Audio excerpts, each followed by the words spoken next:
you get to a certain age and you begin to consider your will. You begin to think more seriously about estate planning. You begin to think about your funeral service and plans and all of that stuff. You get to a time of life when you begin to think about death and what you should do with, all of the stuff that you've accumulated through your life. You should leave all of this stuff to. And we spend a lot of time, spend money with solicitors to deal with the consequences of our death. If only we spent as much time thinking about the thing which actually causes death. Death is caused by sin. The wages of sin is death. So wouldn't it be wise to consider and plan what you should do about the sinfulness in your life? What should you do about that? We don't give it a lot of thought. But just as you and I will write and leave a will and a testament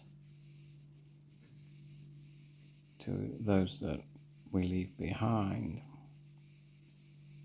God has a will and a testament which He's written out for you and for me.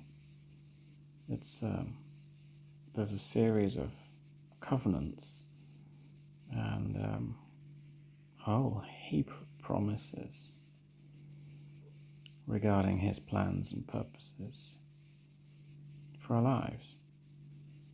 But He also has a will regarding what happens to us following our death. You see, just like all of the stuff that we've acquired, all of the stuff we've bought, all of the stuff that we have, in a sense, redeemed through purchase, you are a stuff in God's eyes, redeemed by His Son's blood, purchased for God. And I've never really considered myself as a stuff before, or one could say that I'm a spiritual chattel, which is kind of funny. So we ought to consider what God's will and testament is for us, because He's purchased us, hasn't He? With the blood of Jesus, He's cleansed us from sin and unrighteousness, broken the power of the enemy, so that we can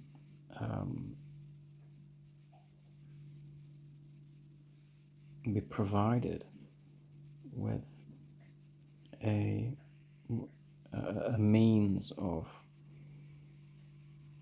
outworking and living a life according to His will.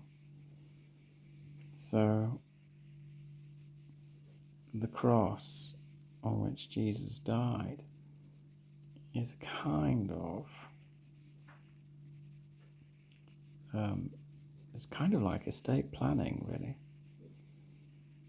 And through that cross is revealed to us God's plan and purpose, God's will, God's testament for us, His stuff.